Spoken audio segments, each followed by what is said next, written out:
Muy buenos días a todos y bienvenidos a este acto de apertura del tercer Congreso Iberoamericano sobre calidad y accesibilidad de la formación virtual. Tiene la palabra, en primer lugar, el profesor doctor don José Ramón Hilera, presidente del Comité Científico y profesor titular de Lenguajes y Sistemas Informáticos. José Ramón. Buenos días, bienvenidos a todos a esta tercera edición. Es la tercera vez que celebramos el Congreso. La primera vez en el 2010 fue aquí también, en esta misma sala. El año pasado fuimos a Chile y este año volvemos a España. Entonces, bueno, por dar la bienvenida, todo el mundo conoce el Congreso, puesto que son ponentes de trabajos que se van a presentar en el Congreso. Recordar que la idea era compartir experiencias para mejorar la calidad de la formación, especialmente la formación virtual, pero la novedad, habréis visto que este año se ha añadido al nombre del Congreso la palabra accesibilidad, porque pensamos que forma parte de la calidad y que es conveniente resaltarlo, y sobre todo porque el Congreso este año se está organizando con el patrocinio de un proyecto europeo que nos concedieron recientemente, en octubre, a la Universidad de Alcalá y a otros socios de universidades latinoamericanas y europeas, y es un proyecto para mejorar la accesibilidad de la formación virtual precisamente en América Latina, y aprovechando la temática del proyecto, se va a hacer cargo durante este año y las dos siguientes ediciones este proyecto de organizar el Congreso. Este año aquí, el año que viene en Lisboa. Contamos con la persona, el profesor de la Universidad de Lisboa, que se va a encargar de la organización el año que viene, y el año siguiente en Guatemala, que también tenemos entre el público a las personas que se van a encargar de su organización, con lo cual está cubierto este año y los dos siguientes la organización del Congreso. A partir de 2014 ya veremos quién se encarga, pero nosotros nos encargaremos estos años. Y bueno, tendréis la oportunidad de conocer el proyecto del que os estoy hablando, que se llama Esvial, porque el último día, el viernes, por la mañana, hay una sesión plenaria en la que vamos a presentar el proyecto, porque sí que vamos a ofrecer a todos los asistentes a colaborar. Entonces habrá un medio a través de la página web de este proyecto para aquel que esté interesado en el tema de la accesibilidad de la formación virtual que pueda participar, colaborar de alguna manera, mostrando su interés en el proyecto, y ya contactaríamos con él. Entonces, bueno, no voy a dedicar mucho más tiempo, simplemente comentar, tenéis el programa, veis que al haber tantas ponencias hemos recibido casi un centenar de ponencias, hemos tenido que habilitar 3 salas simultáneamente, casi todos los días. Entonces, bueno, pues ahí tenéis las sesiones que se van a desarrollar en cada sala y cada uno, pues lo que más le interese, aunque todo está en el libro de actas. Si queréis oír en directo a los ponentes, pues decidid a qué sala os desplazáis en cada momento. La idea es que una vez que estéis en una sesión, pues que son sesiones de hora y media, tampoco moverse en medio de la sesión a otra sala. O sea, los cambios de sala casi que se produzcan al final de cada sesión. Y nada más, agradecer la presencia, el apoyo del rectorado, con la presencia ahora mismo en la sala de nuestro rector, pero también de 3 vicerrectores de calidad, de innovación y de comunicación, con lo cual contamos con un gran apoyo de la casa, de la universidad, y agradecer a todo el mundo, también a la dirección de la escuela y a la dirección del departamento, que son los organismos más cercanos a este congreso, ya que estamos en la escuela que dirige mi compañero José Raúl, y el congreso y el proyecto está organizado por el Departamento de Ciencia de la Computación, y contamos también con la presencia de nuestra directora. Pues muchas gracias y bienvenidos.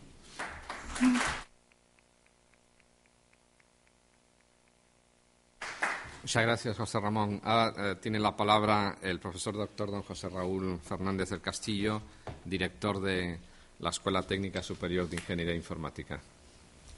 Muchas gracias, señor rector.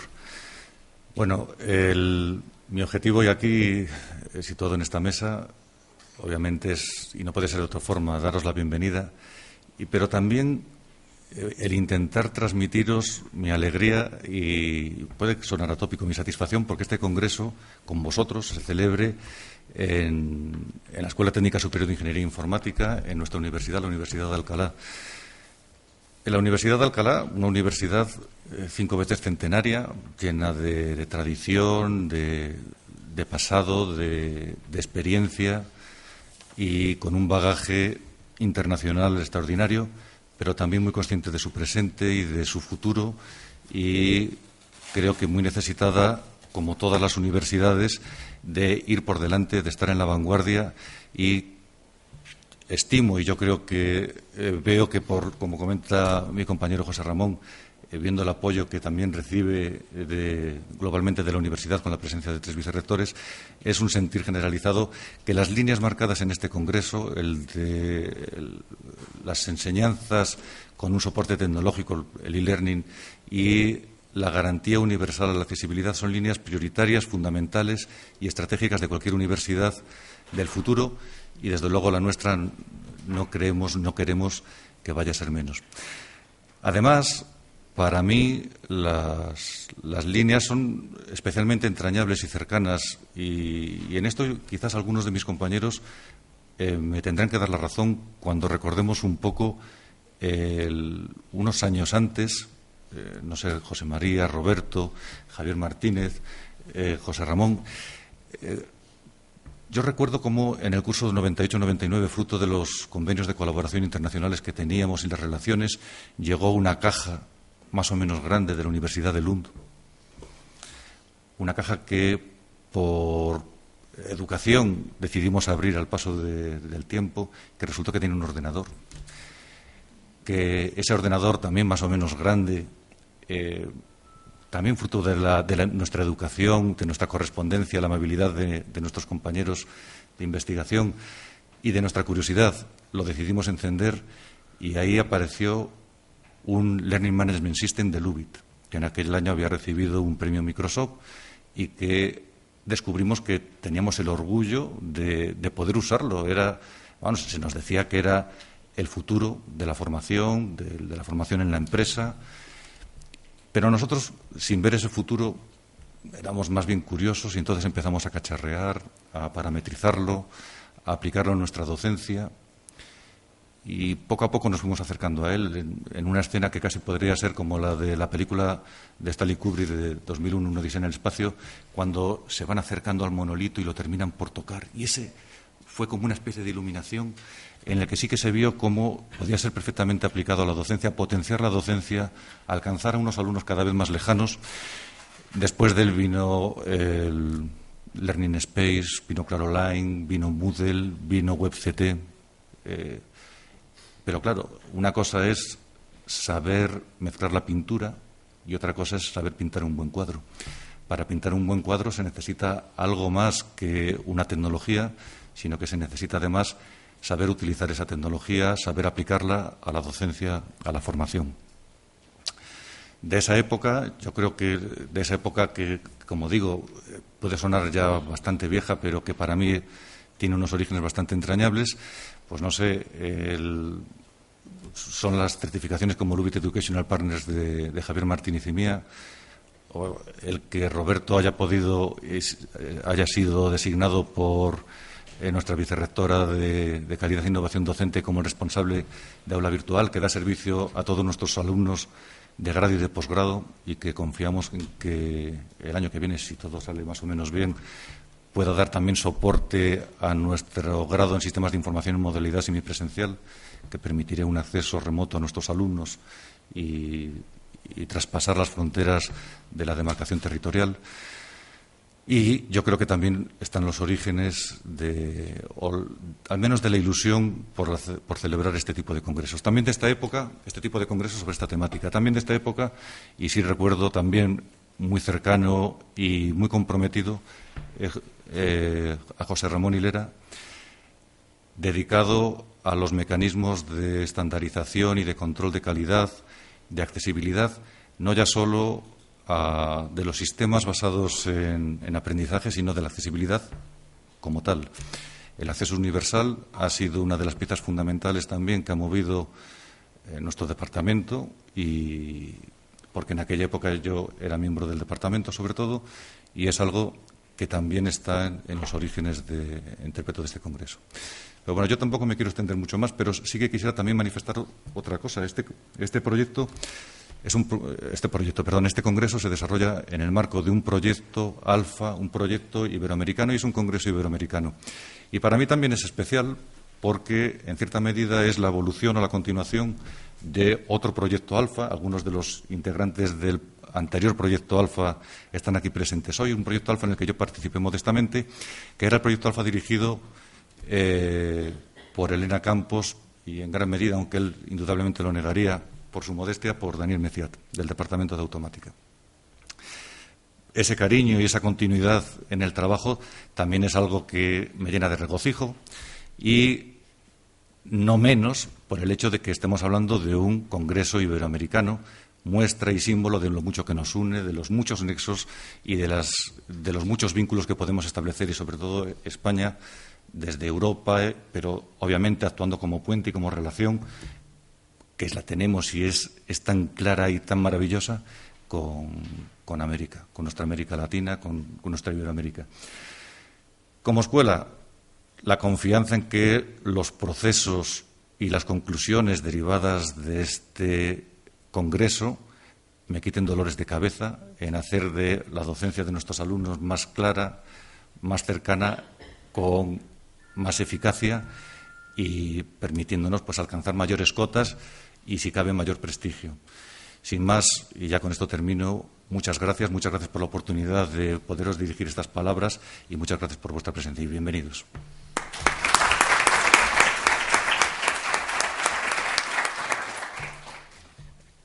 Querido director de la escuela, querida directora del Departamento de Ciencias de la Computación, querido profesor Hilera, vicerrectora, vicerrectores, compañeros, profesores y amigos visitantes de la universidad asistentes a este congreso. En primer lugar, a todos los visitantes, bienvenidos a la Universidad de Alcalá. Ya lo ha dicho tanto José Ramón Hilera como el director de la escuela, que para nosotros es un placer contar con la presencia hoy aquí, a lo largo de estos días, para este congreso, de muchos colegas de universidades iberoamericanas y europeas. Es evidente que es importante que se reúnan tal número de ponentes procedentes de los países, de universidades de países que están ahora involucrados en el proyecto Alfa junto con la Universidad de Alcalá. Son 10 universidades de 10 países distintos, 3 europeos, Finlandia, Portugal y España, pero también 7 países iberoamericanos de Centroamérica, como El Salvador, Guatemala, Colombia, Ecuador, Uruguay, Paraguay y Perú. Creo que no me olvido de ninguno de los 7.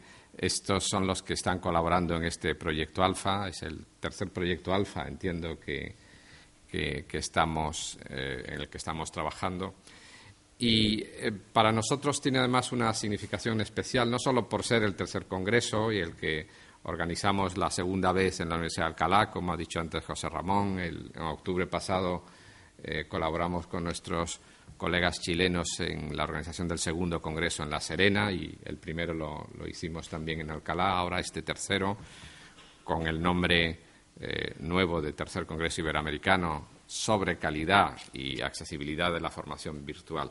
Hay una de las señas de identidad de la universidad que ha puesto de manifiesto el director de la escuela cuando ha hablado, es la gran vinculación, evidentemente, iberoamericana que tiene la Universidad de Alcalá, una larga tradición de siglos de solidaridad y de trabajo conjunto con muchas universidades en Iberoamérica, pero otra que es muy importante en el espacio concreto de la formación y de la educación es el de las políticas que seguimos y que estamos implementando en tiempos muy recientes sobre accesibilidad. Para nosotros esta es un aspecto fundamental de lo que significa la formación y la educación. De hecho, la universidad tiene establecida una unidad para atender a la discapacidad y tiene además todo un programa de implementación de políticas que quieren facilitar la integración de estudiantes y de personas con discapacidad a la educación. Por eso me complace especialmente que este congreso, que tiene además esa orientación en el propio título, el de educación superior virtual inclusiva en América Latina y que tiene además el subtítulo de mejora de la accesibilidad, está muy vinculado a preocupaciones y a acciones que estamos realizando conjuntamente con un número importante de organizaciones que se ocupan en España de la discapacidad. Por eso quiero agradecerles a todos la presencia y la colaboración en estas políticas, que yo creo que es una obligación de una institución pública como es esta, o de una institución de formación superior en el ámbito público.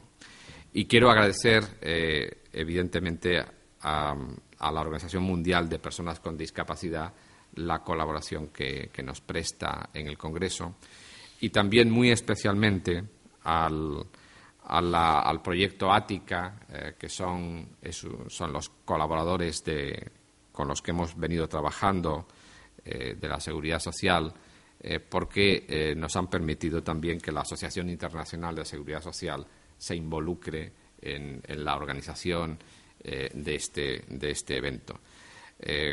Ya saben todos ustedes que además de las 10 universidades que participamos, está también, dentro del proyecto Alfa, está también la Organización Mundial de Personas con Discapacidad y la Asociación Internacional de Seguridad Social, además de el propio Virtual Educa, que forma parte de la organización.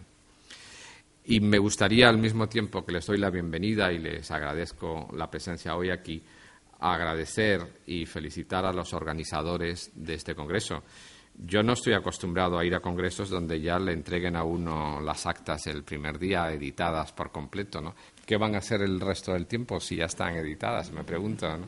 Supongo, ya sé lo que van a hacer, evidentemente es una pregunta retórica, pero viene muy bien tener los textos porque efectivamente esto va a facilitar mucho luego el que uno pueda hacer un seguimiento de lo que puede escuchar, de lo que va a debatir con los congresistas y, evidentemente, en aquellas sesiones en las que no puede estar, porque no podemos estar en 3 sitios al mismo tiempo, poder efectivamente llevarse los materiales ya editados. Esto yo sé lo que supone, porque normalmente uno va a un congreso y suele tardar muchos meses, incluso varios años, en recibir luego las actas, ¿no? El tenerlas el mismo día en el que se inaugura el congreso, lo que significa, evidentemente, es que los organizadores, y quiero felicitar especialmente a José Ramón Hilera por el trabajo y a Luis Bengoechea, ¿no? que son los... Bueno, quiero decir, pero los dos editores son evidentemente los responsables de este voluminoso libro, donde se reúnen 97 ponencias, entiendo, y desde luego es un motivo de satisfacción para los organizadores poder presentar a todos los ponentes hoy este volumen. Así que mi más cordial enhorabuena a Luis y a José Ramón. Y como digo, a todos ustedes mi bienvenida, mi agradecimiento porque estén presentes hoy aquí y espero que estas jornadas les resulten fructíferas y que puedan al mismo tiempo disfrutar de esta universidad. Muchas gracias y se declara inaugurado este tercer Congreso Iberoamericano sobre calidad y accesibilidad de la formación virtual.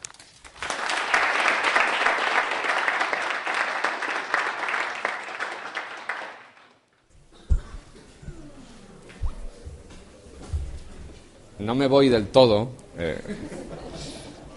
porque me ha pedido el organizador me ha pedido el profesor Hilera que presente a la ponente y lo hago con mucho gusto. La ponente con la que inauguramos las jornadas es la profesora Leonor Margalef. Ella es en este momento vicerrectora de Calidad e Innovación Docente de la Universidad.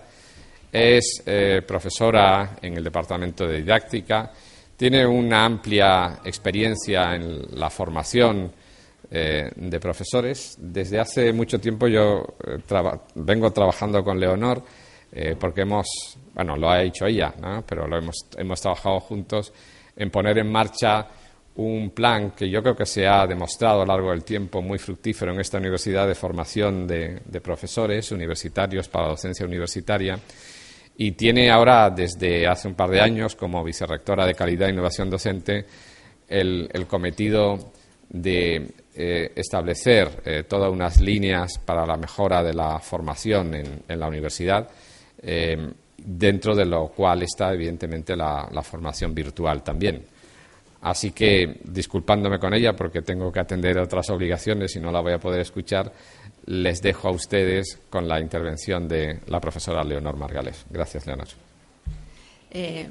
Voy a ir comenzando con los agradecimientos, porque, bueno, ya en la inauguración y lo que habéis estado, se ha mostrado el trabajo que significa, sobre todo la continuidad y la sistematicidad, que ya estamos en el tercer encuentro, en el tercer congreso, y hay posibilidades de un cuarto y un quinto, con lo cual eso también asegura una línea importante de trabajo y consolidación en los temas de la calidad, ¿no?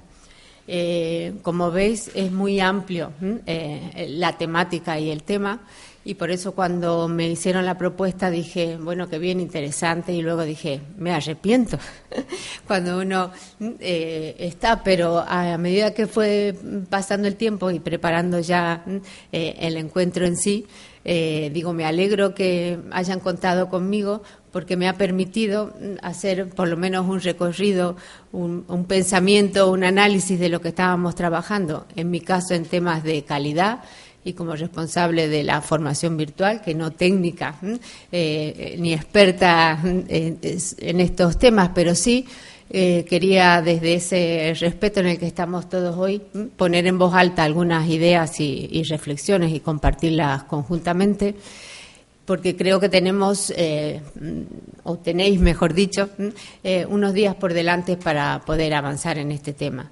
Si hago un recorrido, y ya se ha dicho aquí también, antes el acento estaba más puesto en la calidad de la formación virtual en los primeros encuentros. Ya había temas de accesibilidad desde el principio, pero ahora también se le ha querido dar un protagonismo y tenéis otros ponentes y otras temáticas para hablar del tema de la accesibilidad.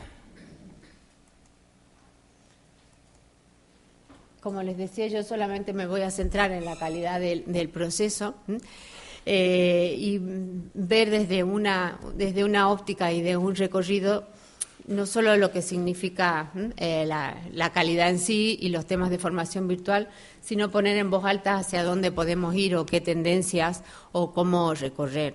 Cuando vi en este caso, no lo había visto en el libro, que es estreno, y ahora, pero sí en el afiche del Congreso, al principio dije, qué foto más curiosa y por qué la habrán elegido. Y a medida que fui preparando la presentación, dije ni que hubiera hecho una relación o aposta, porque creo que en realidad aquí estamos en un camino que creo que no es tan recto como se ve en este trocito que está aquí en la imagen, pero sí que se ve un horizonte y vemos esa perspectiva y esa línea hacia la cual podemos ir. Y creo que hasta ahora no ha sido a lo mejor tan fácil. Ahora incluso en la imagen se puede ver como que desciende, que hay una pendiente hacia abajo, pero creo que para llegar aquí hemos ido haciendo varias pendientes en este sentido. Simplemente voy a explicar unas propias cuestiones que tienen que ver con el punto de partida hacia el cual podemos llegar, hacia cómo podemos abordar en nuestro contexto el tema de la calidad, de qué calidad estamos hablando, porque depende de eso y condiciona mucho, y qué retos podemos afrontar y hacia dónde podemos ir, ¿no? Dentro del punto de partida, yo creo que ya no cabe ninguna duda del protagonismo, diríamos, que ha adquirido el tema de la calidad. Llevamos toda una década, por lo menos desde que se ha empezado a instaurar el proceso de reforma. Para los que están más en el contexto europeo y en el contexto iberoamericano también se ha trasladado de la misma problemática y los mismos temas, y ya nadie duda de que tiene que haber o asegurarse la calidad en todas las fases y dimensiones en realidad de la educación superior y del sistema universitario como tal. ¿Y aquí qué ha pasado?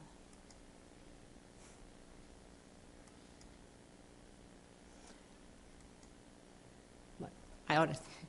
Ese protagonismo, creo que ha ido dándose de distintas maneras, por lo menos, y lo veremos luego en nuestro contexto también, ha tenido que ver con un desarrollo desigual. No se ha dado igual en todas las dimensiones.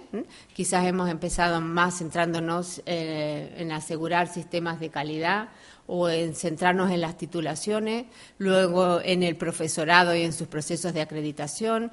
También ha pasado por la actividad docente y que hay que evaluar también esa actividad docente. La formación virtual ha entrado más tarde, pero también se ha desarrollado en los últimos años con mucho auge. Quizás la evaluación global, interconectada de todas las instituciones, ha ido quedando como una justaposición y una suma de partes de todos estos procesos.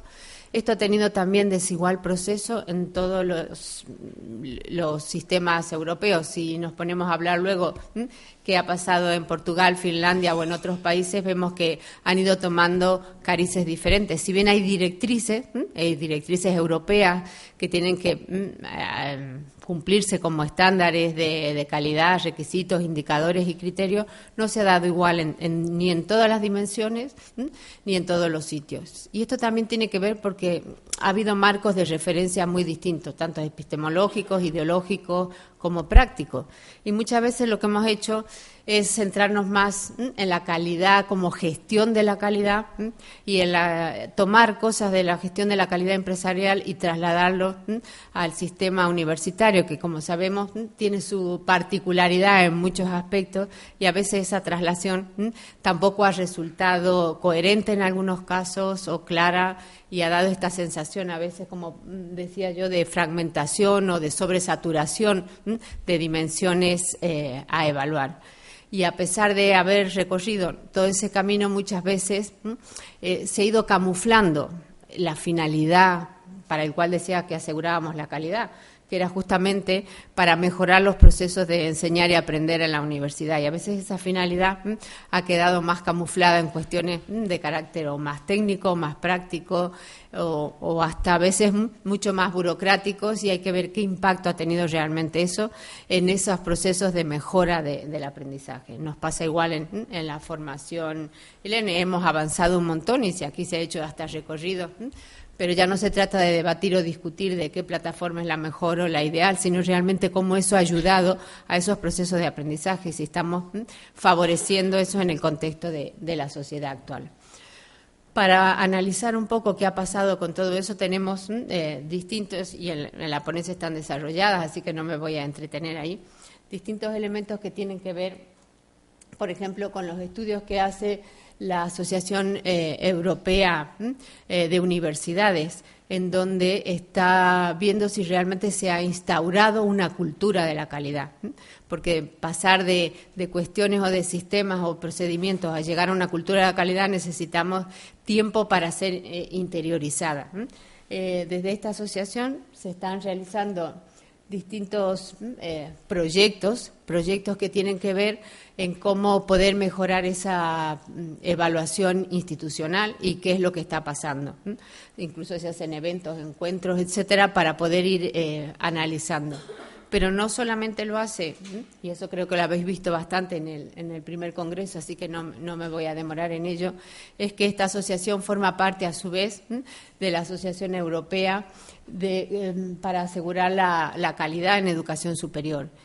Pero integra también no solo las universidades, sino también las famosas agencias de calidad. Aquí tenemos nuestros amores y contradicciones con las diferentes agencias y en distintas fases y procesos cada uno la va sufriendo, de aquel profesor que se presenta a una acreditación hasta una titulación que nos demoran o no en verificar o ahora en seguir o acreditar. Para formar parte de esta asociación, diríamos, tienen que estar también estas agencias acreditadas, certificadas, formar parte de ellas y en conjunto, en realidad lo que podemos sacar de todo esto es que han realizado toda una guía de estándares e indicadores, no solo técnicos, sino en todos los niveles, tanto de una institución o una titulación, que son los que se han ido poniendo en marcha para hacer la evaluación de la calidad. Y en el ámbito ya, y eso lo sabéis vosotros mejor, Está aquí, la había puesto simplemente para que vieran cuáles eran las agencias que estaban en España. Nos falta si bien ahora ya aparece la agencia de ANECA como la agencia nacional, ahí todavía no estaba acreditada nuestra agencia de Madrid, que es la CAP, que estaba en procesos y ahora ya va a poder formar parte de esto porque ha adquirido la certificación. ¿Para qué cuento todo esto? Porque depende qué nivel tienen de acreditación estas agencias, que son las que nos verifican las titulaciones, las que nos marcan y determinan toda una serie de cuestiones. Entonces, los que entran a formar parte de todo este conjunto son los que van aplicando estos indicadores de calidad.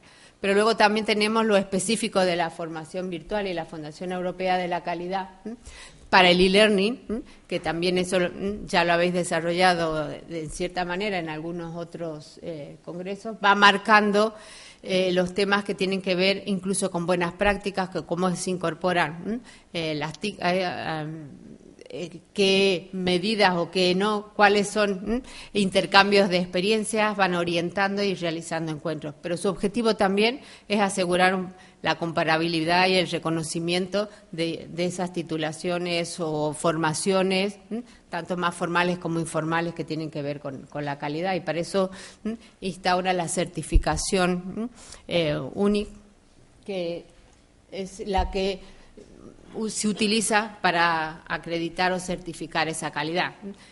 Ahí tenéis las páginas web para los que luego queréis analizar, porque están desarrolladas en toda una serie de fases y procesos de desarrollo que se tienen que ir cumpliendo en cada una de esas etapas de formación virtual y cómo aseguran las guías y los criterios.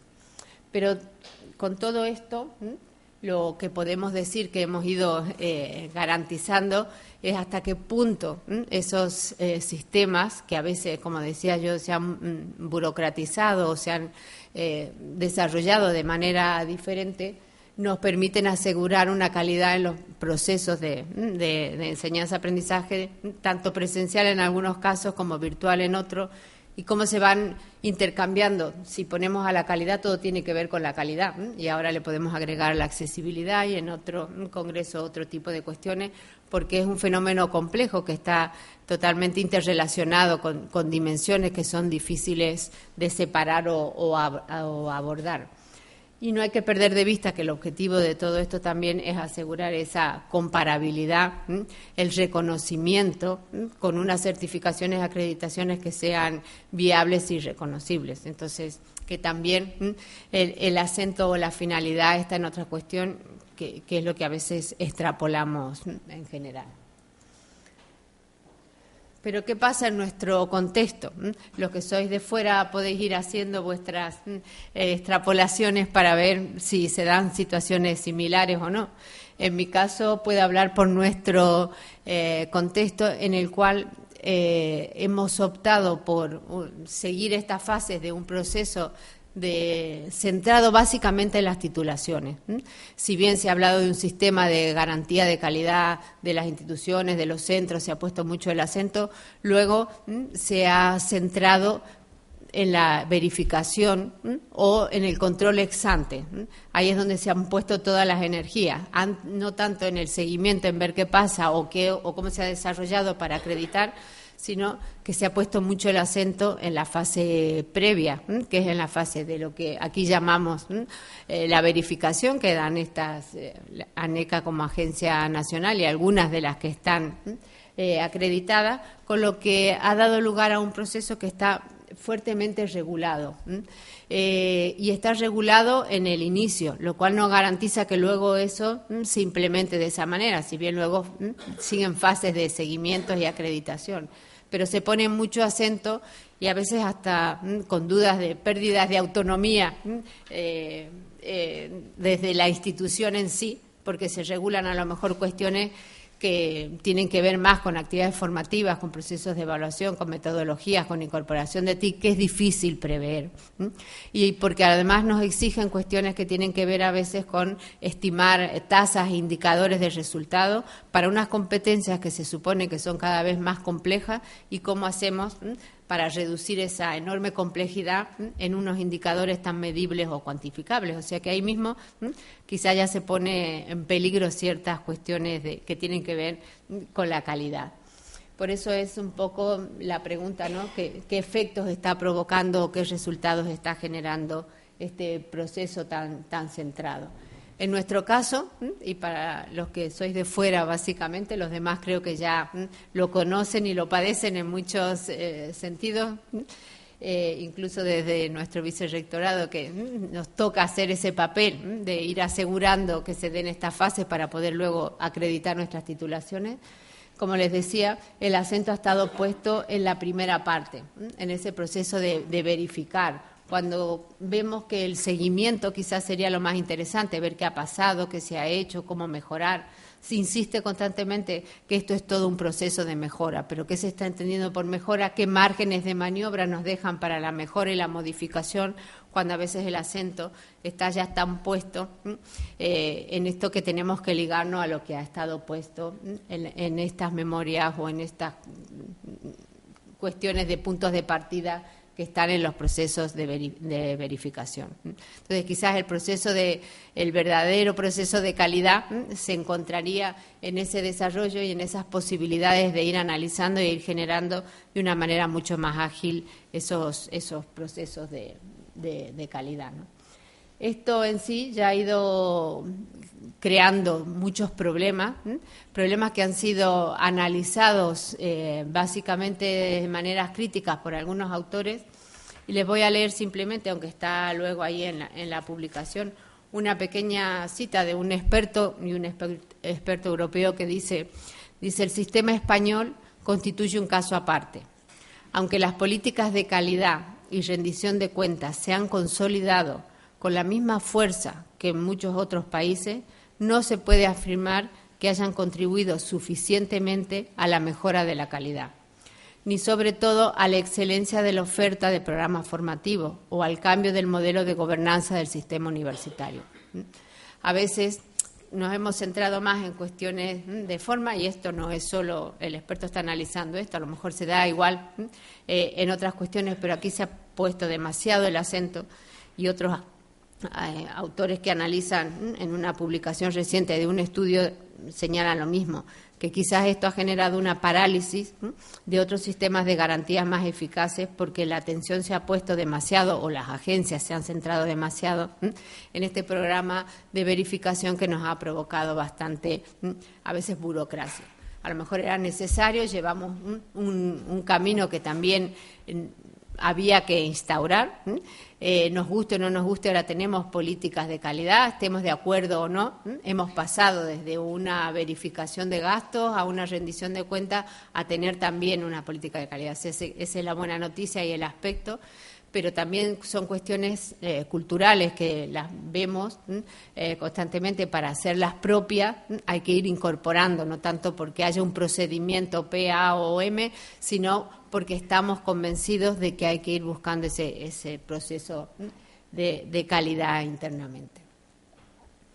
Por eso, entrándonos ya un poquito más en el tema de la calidad en la formación virtual, ya hace tiempo también Sangra hablaba que había dos tendencias en lo que estaba pasando con la evaluación de la calidad en la formación virtual.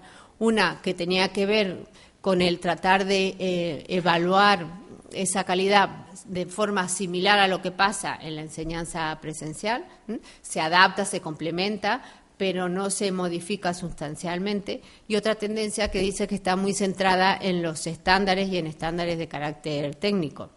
Y si vemos, dije yo, esas tendencias estarán presentes entre nosotros o no, o cómo se han ido desarrollando. Quizás en un escenario ya tenemos antecedentes que gracias a este Congreso están recogidos, sistematizados y nos permiten analizar un poquito qué ha ido pasando, aunque sea de manera micro y en nuestros procesos. Ya en este primer encuentro había muchos temas relacionados a la calidad. Quizás en el segundo se pierden un poco más en cuestiones más relacionadas con experiencias, procesos, o cómo utilizar esas tecnologías, e indirectamente hablan de calidad y hablan de buena o mala calidad, aunque no se defina tanto. Aquí en y si lo revisáis, como está todo disponible, pues podéis acceder no solo en el formato, sino en Internet, y se pueden consultar. Había ya unas líneas, por ejemplo, en las que hablaban de la necesidad de que esos procesos de verificación que hacía ANECA para titulaciones presenciales se deberían completar para las semipresenciales, porque no eran lo mismo, o las que eran totalmente online. ANECA 2 o 3 años, un poquito más, en 2012, en enero, ha sacado una pequeña guía para decir, aquellas que se presenten por una modalidad semipresencial, además de esto, tienen que adaptar. Pero seguimos teniendo un peso fuerte de lo presencial y esa misma verificación sigue pasando ese proceso y realmente se adapta. Luego, en ese mismo congreso hay otras personas que hacen un paso más y dicen, tendríamos que desarrollar toda una serie de indicadores nuevos y propuestas para el Verifica como guía, pero no nos salimos de la misma, la consideran válida, pero no se hace una modificación sustancial como sería una de las tendencias que decía Sangra. Es lo mismo desde la presencial adaptado hacia lo semipresencial. Como realmente las modalidades no están, como vemos en este otro encuentro y en el que estamos ahora, que se ve como un camino que hay que continuar, habrá que seguir indagando. La otra línea o la otra tendencia es la que me refería, que Sangra dice que ha habido un fuerte peso en los estándares de calidad. Aquí también, en el primer congreso, tenían la valiosa colaboración de, no está ahora el profesor Hilera, pero ahí está con la norma UNE 66181, creo que es ese número, que es específica para la formación virtual y para la formación en educación superior, que desde AENOR se ha ido trabajando y se ha ido permitiendo poner el acento, diríamos, en esos temas ya específicos. Sin embargo, todo este tipo de cuestiones, ya que no está, lo vamos a citar al mismo a Hilera y Rodrigo, que creo que es los que decían, en este sentido, dice, este nuevo estándar, refiriéndose a la norma, permitirá a los suministradores de formación virtual identificar la calidad de su oferta de una forma clara y reconocida y mejorar su comercialización, y a los clientes y alumnos seleccionar la oferta formativa que mejor se adecúa a sus necesidades y expectativas. Aquí vemos que hay un acento puesto en los estándares y en las normas para poder garantizar en esto está casi en términos comerciales de oferta y demanda y clientes, pero que es extendida a todos ámbitos que no solo sea la educación superior. Sin embargo, en el tema de los estándares se ha avanzado más en los estándares técnicos. Así es que esto también ha ido generando luego varios debates, no porque estén mal ni sea que haya que seguir avanzando todavía, sino que además de eso necesitamos otro tipo de indicadores, elementos, prácticas y fijarnos en otra cuestión, que no solo sean esos estándares de calidad. Por eso y me pareció interesante, en un artículo que Adel, Belver y Belver decían, habría que abrir nuevamente el debate en relación a los estándares, porque dice, han hecho todo un análisis muy detallado de lo que había, en este caso en Andalucía, de formación virtual. Antes José Raúl citó cómo hemos ido evolucionando por diferentes plataformas y demás. Entre esas, han hecho estudios de cómo estaban los diferentes campos virtuales, si bien es restringido a campos más formales y no de redes nuevas o de otras cuestiones, que quizás también eso ha sido predominante. Nos hemos centrado demasiado en temas de plataformas y learning, y ahora las tendencias ya que plantea Horizon y demás cada vez nos van cambiando todo este tipo de debates y encuentros, que habrá que ver también cómo las incorporamos o no las incorporamos, las compatibilizamos o complementamos. Ellos decían, llama poderosamente la atención los enormes esfuerzos dedicados a unos estándares que en el fondo no garantizan más que la interoperabilidad técnica de materiales de lecturas y ejercicio. Y citan a Willey, que dice, este desequilibrio se debe a una hegemonía de la informática en una tarea eminentemente pedagógica.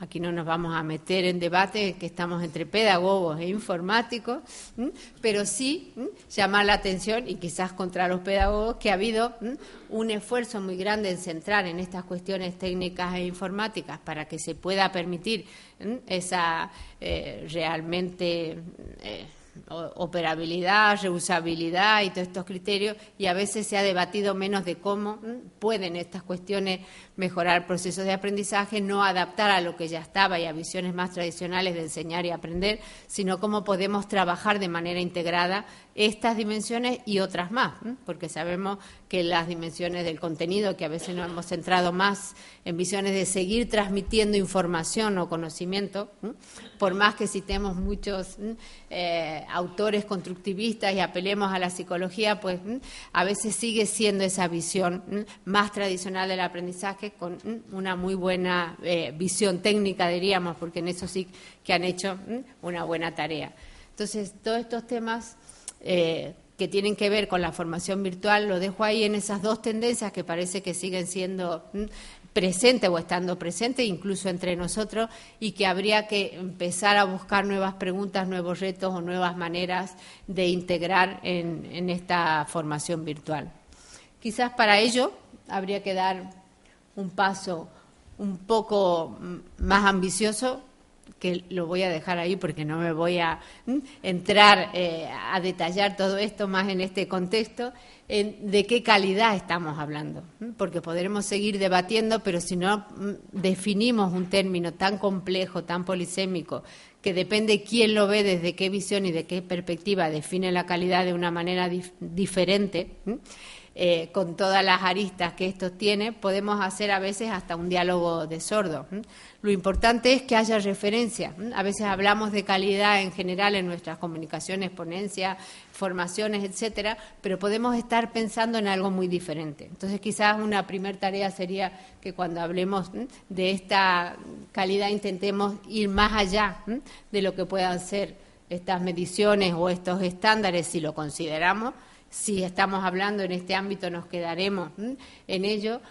Y creo que habría que empezar, y esto como reto, porque dije que no solo habría que traer aquí análisis, sino también ideas de futuro para que este camino, a lo mejor ahora, una vez que vemos el horizonte, no hemos visto que está pendiente, cuando lleguemos abajo vuelve a subir, o tiene unas bifurcaciones que no sabemos por dónde ir.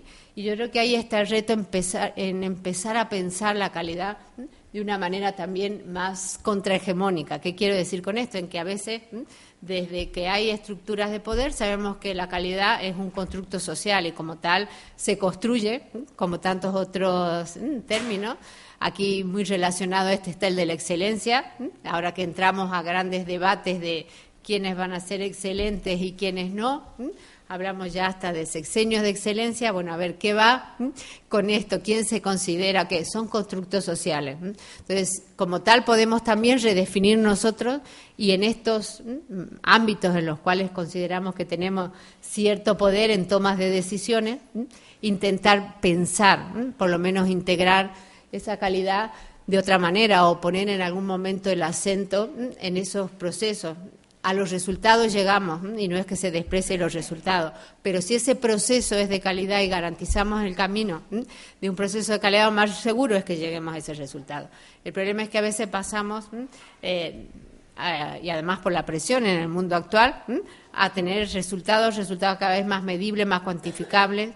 Los rankings nos hacen aquí menudo favor, porque como además tenemos que estar preparándonos en un reciente encuentro que hizo ENCUA en Madrid, que había representantes de todo el mundo, pero básicamente asiáticos, mostraban lo pernicioso que les estaba resultando el tener que trabajar básicamente para los rankings, aunque el de Shanghái es uno de los más famosos y demás. Ellos mismos hacían ya una crítica a entender la calidad y la selección y esta competitividad en base al tema de los rankings. Entonces, todo esto nos llevaría a pensar, sabemos que somos en este sentido a veces poco independientes, porque es lo que lleva las estructuras, pero por lo menos a ir analizando este tipo de cuestiones. Entonces, ¿qué retos podemos afrontar o o qué tendencias o qué líneas hay para intentar trabajar de una manera más interconectada. Si vemos cada vez surgen más etiquetas nuevas, que a veces parecen modelos o parecen moda, pero que muchas tienen varias cuestiones en común.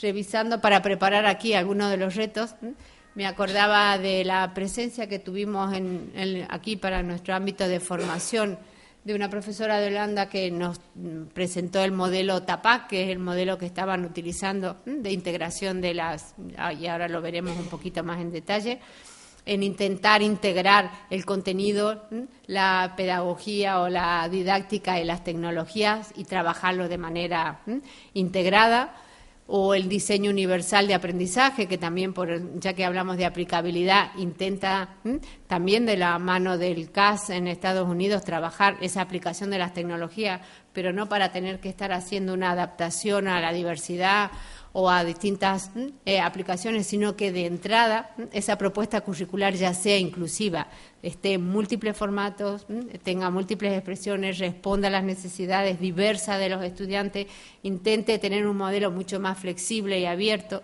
Entonces, desde ese diseño ya estamos intentando acercarnos o responder, pero aquí el eje es otro, no es la tecnología o la herramienta en sí, sino que queremos para qué modelo, para qué propuesta de aprendizaje, y entonces ahí entran en juego.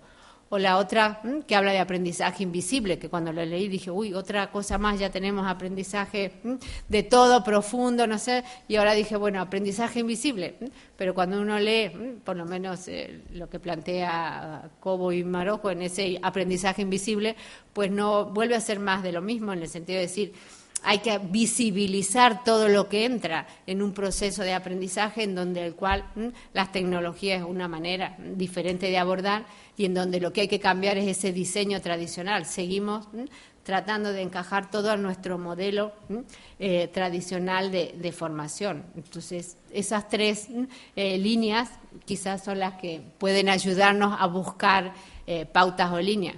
Si no tenemos las tendencias que vienen, y que el informe Horizon cada tanto tiempo nos va acercando, y yo me agobio mucho cuando lo leo porque dice dentro de 2 años o de 3 ya será el aprendizaje móvil, y cuando vas llegando y ves que vas pasando el tiempo y si nosotros seguimos casi aquí con lo mismo, ya pasaron las redes, ya decayeron, ya volvieron, y es como que vamos muy a la retaguardia más que a la vanguardia, entonces parece que las cuestiones técnicas pueden ir por un lado y estas otras cuestiones, y entonces ahí es donde queda la calidad y donde queda nuestro rol, ¿no? Entonces, para garantizar esa calidad en los procesos, podemos ver, como decía, estas tendencias. En el caso del modelo TAPAC, que como todo viene del ámbito anglosajón, y son profesores de Estados Unidos que proponen como sí, no deja de ser un modelo que a lo mejor dentro de 2 años ni escuchemos hablar de él, pero sí lo interesante es que hacen ese planteamiento global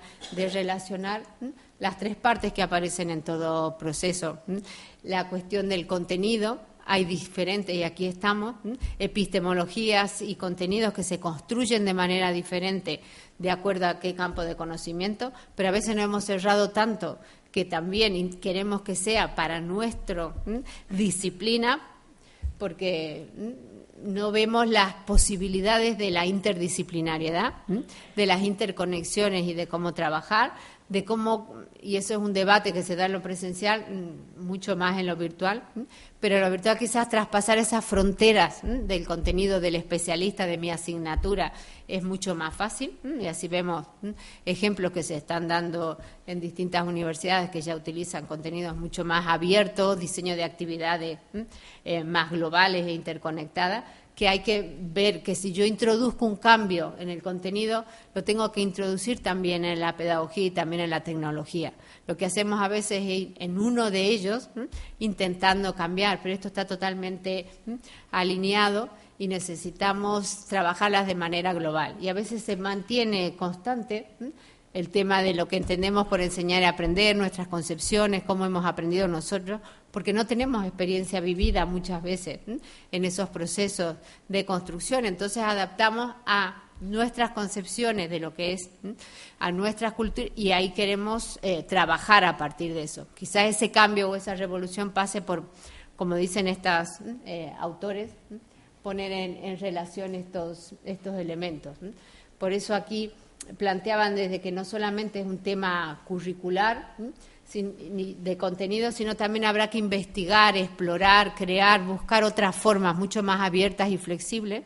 El tema de las actividades muchas veces es lo que ha quedado como olvidado en todo este tipo de cuestiones. Si es autónomo, si lo leen, si me entregan un trabajo, cómo yo diseño entornos ricos en el que esas actividades sean las que me permitan integrar, utilizar, construir, colaborar creativamente.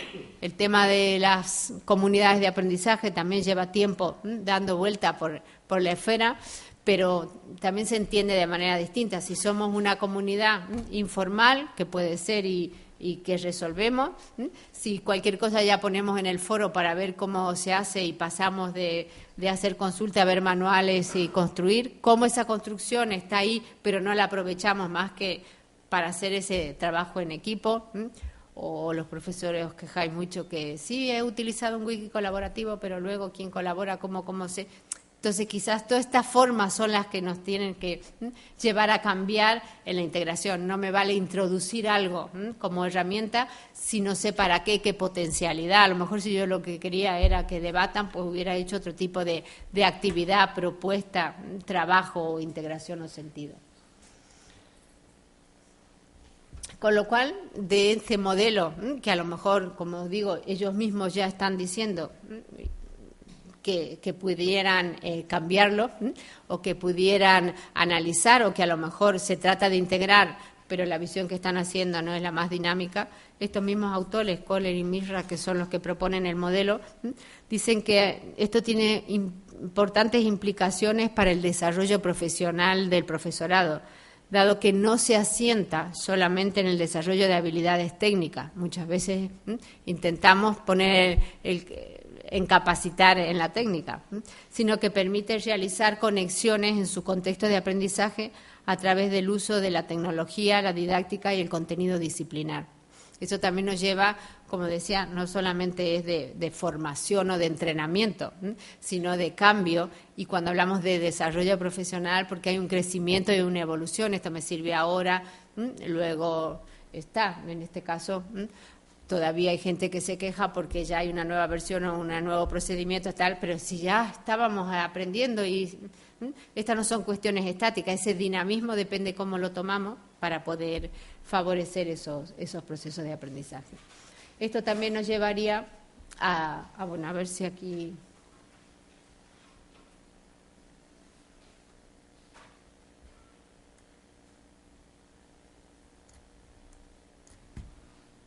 Se nos enciende el vídeo, ¿no?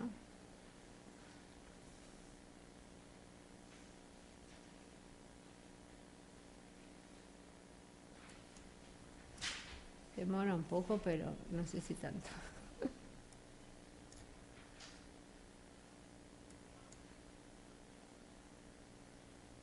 Bueno, si no, prenderlo.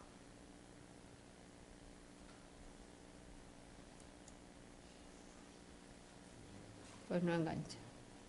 Bueno, luego lo pondré porque es simplemente como conclusión de esta parte del modelo TAPAC, en el que intenta decir que no basta con cambiar las tecnologías o avanzar, que se han ido incorporando, como cambiar ese modelo de enseñar y aprender, que es lo que dicen los autores.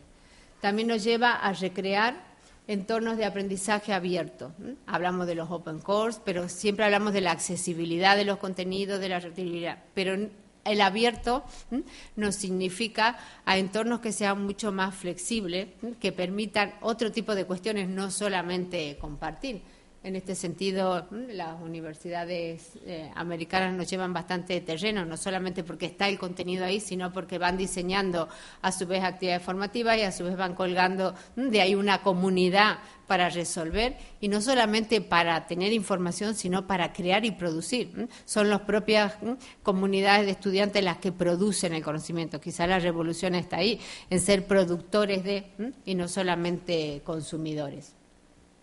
También entra el tema de las comunidades de aprendizaje virtual, que es lo que veníamos diciendo, y el respeto a la diversidad, que es lo que hablaba cuando les ponía el tema del diseño universal de aprendizaje, que quizás aquí intentan integrar, está mucho menos desarrollado en el ámbito de la enseñanza universitaria y más en los niveles no universitarios, en ir ya diseñando propuestas formativas e incluso como apoyo en el cual ya incorporan en sí esta educación inclusiva en el que permita, no solo por discapacidad, sino para atender a esa gran y extraordinaria diversidad de estudiantes, en itinerarios, en formación, en modos de expresión.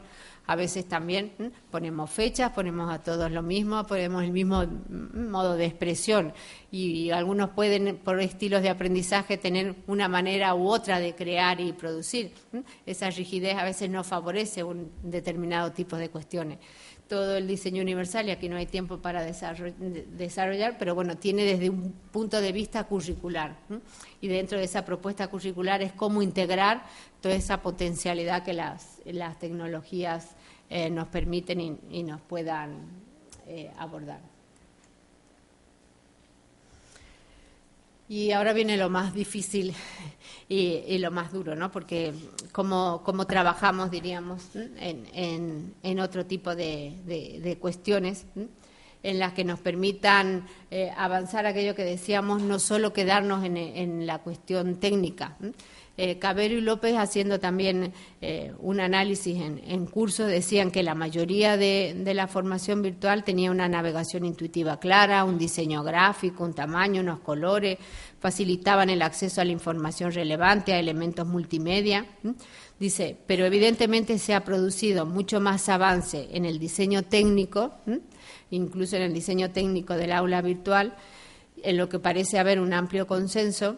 Sin embargo, en los procesos de enseñar y aprender todavía falta mucho camino de recorrer. Quizás ahí sabemos ya lo que tenemos, entonces el reto y el hacia dónde ir podría ser explorar, como decían estas alternativas que hemos ido viendo anteriormente, en cómo poder trabajarlas de otra manera, ¿no? Y aquí el reto es difícil si no lo asumimos entre todos. Muchas veces este es especialista, este sabe, este es el experto, o estos son los que están utilizando la formación virtual, pero esto no es una cuestión de terrenos, de especializaciones para determinados ámbitos o terrenos, sino cómo podemos hacer que eso forme parte ya de una cultura. Hablamos de la sociedad del conocimiento, de la información, de la supercomplejidad líquida y todas las denominaciones que ha ido teniendo.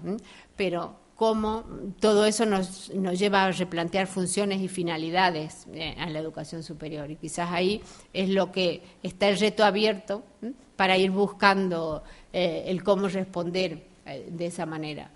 También nos hemos centrado mucho, como decía yo, y eso ha sido necesario, creo, como en toda fase, el justificar que todo lo que se aprendía a través de la formación virtual era tan válido como lo que se aprendía de manera presencial. Ha habido todo un camino ahí que recorrer y validar. Esto pasaba lo mismo cuando los métodos de investigación cuantitativos o cualitativos. Cuando era cualitativo era muy subjetivo, no servía, ya hubo que gastar mucho tiempo en decir para qué, cuándo y qué criterios de calidad tenían. En la formación virtual, pues bueno, todavía aquel que levante sospechas ya tendrá tiempo de ver o será convencido ante ya la evidencia rotunda. También nos hemos centrado mucho tiempo en la búsqueda de la mejor plataforma, en que si esta era mejor que esta otra, en que si esta es más. Eso también ya ha pasado porque ya hemos visto que se necesita buscar y complementar. Entonces ya hay cuestiones que se nos han ido resolviendo y hay retos en los cuales tenemos que seguir asumiendo un compromiso de generar alternativas y propuestas alternativas. Y sobre todo para los que estáis aquí en estos 3 días, estáis en una posición privilegiada para poder intentar ver qué alternativas, porque tenemos capacidad, desde el momento en que se puede generar un conocimiento, hacerlo público, tener un foro, intercambiar, en ir sentando bases que no solo sean de tendencias que vengan desde el ámbito de la tecnología, de la comercialización, etcétera, sino que vengan de procesos de aprendizaje. generar espacios de intercambio de ideas. Por eso me alegra que estén en el tercer congreso. Yo que he estado en el comité científico del primero, he visto también la evolución incluso ya se dijo aquí, en el volumen que va creciendo y en la cantidad de presencia que hay hoy, que han tenido que hacer hasta sesiones paralelas. Eso también va generando que hay momentos de espacios de debate y de reflexión. Pero habrá que ver qué otros modos podemos pensar e intercambiar. A veces aquí, por más que estén en la red, quedan ahí. ¿Cómo más podemos influir para aquellos que están en una posición significativa, ¿no? El poder comunicar o difundir o construir colaborativamente esas comunidades de aprendizaje. Hablamos de comunidades, pero a veces también las comunidades se han hecho muy formales, que hay que entrar a determinados mecanismos y compartir determinadas cuestiones. Además de esas comunidades de práctica, las comunidades de este aprendizaje virtual ahora también tienen que ser mucho más abiertas, flexibles, redes más informales. A veces también tendemos a formalizar demasiado hasta las propias comunidades, pero bueno, esto ya se va viendo en muchos encuentros, consorcios, sistemas en que van abriendo cada vez más a redes más informales, en que son los propios participantes de las redes los que construyen el conocimiento. O se crea primero la red, se crea esos lazos, esos intereses, y desde ahí se trabaja en la formación y no al revés. Formamos primero para algo abstracto, o ponemos o diseñamos, y no adecuado a las necesidades, a los problemas y a las cuestiones. Entonces, hay cuestiones en las que sí que vemos que va cambiando mucho más. Primero se crean, se consolidan, se comparten, se generan y producen, y luego se busca esa formación, ese asesoramiento y esa certificación luego de esa formación. También hay que ver cómo se aprende en ese aprendizaje cotidiano, informal, para poder trabajar, reconocer y avanzar.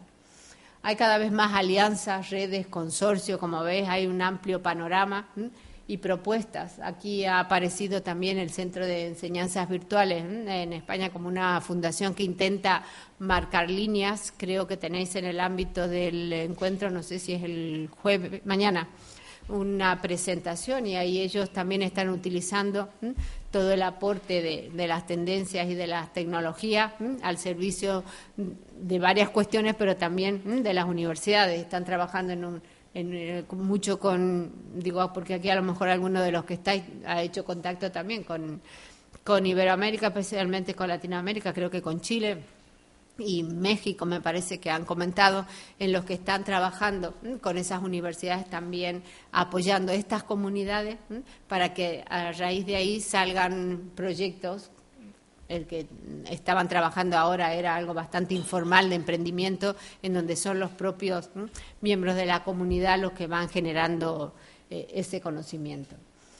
Y quizás también hay que avanzar hacia propuestas que profundicen, como decíamos, no solo lo técnico, que ya lo hemos dicho, sino también las consecuencias éticas de las cuestiones, porque muchas de las decisiones que tomamos, y a veces como responsables de tomar una decisión de optar por una manera u otra, parecen muy neutrales o asépticas, o parecen a veces cuestiones que no hay más, que tienen que ver con presupuestos o con posibilidades, con rendimientos, con acceso, pero que cada medida que vamos tomando, a veces hasta nuestras decisiones en clase, que vamos tomando opciones por utilizar de una manera u otra, va más allá, y con temas de calidad vemos que tienen sus consecuencias luego. Entonces también tener esa visión de esta visión ética de lo que tenemos y lo que significa.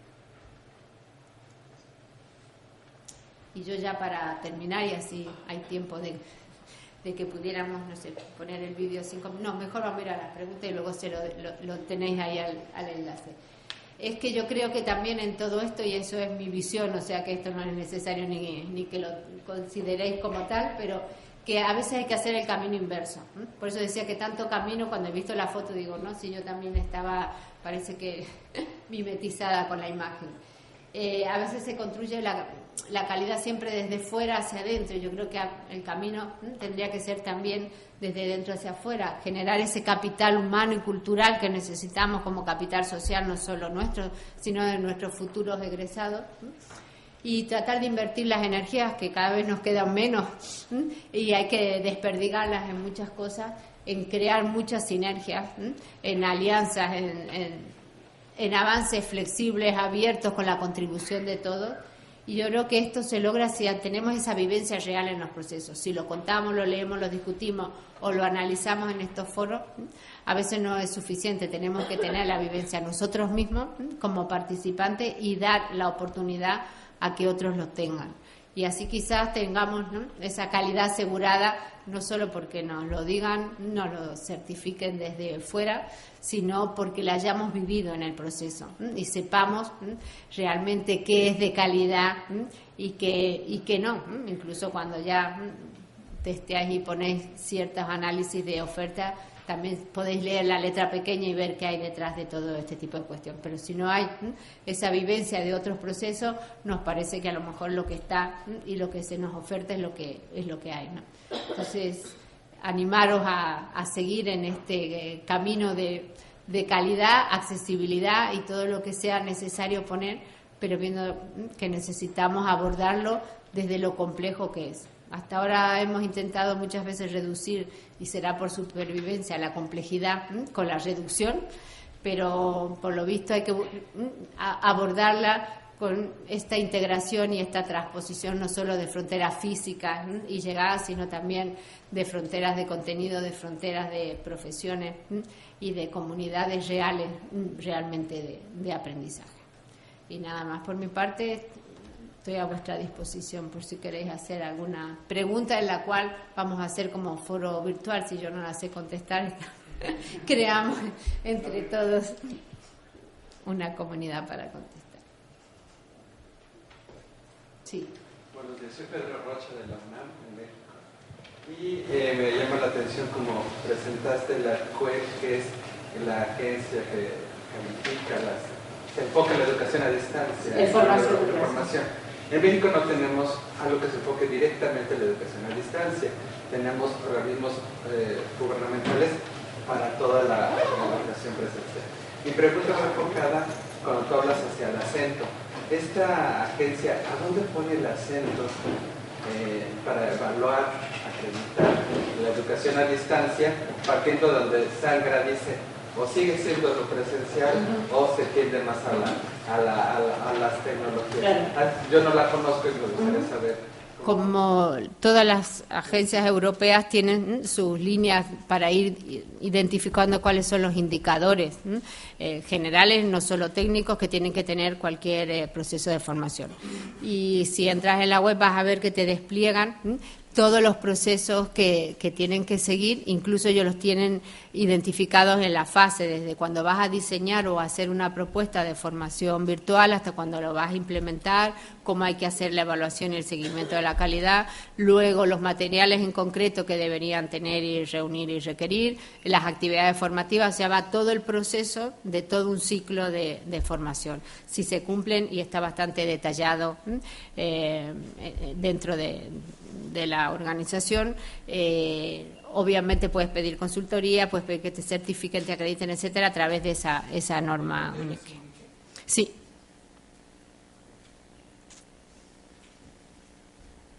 ¿Alguna otra cuestión?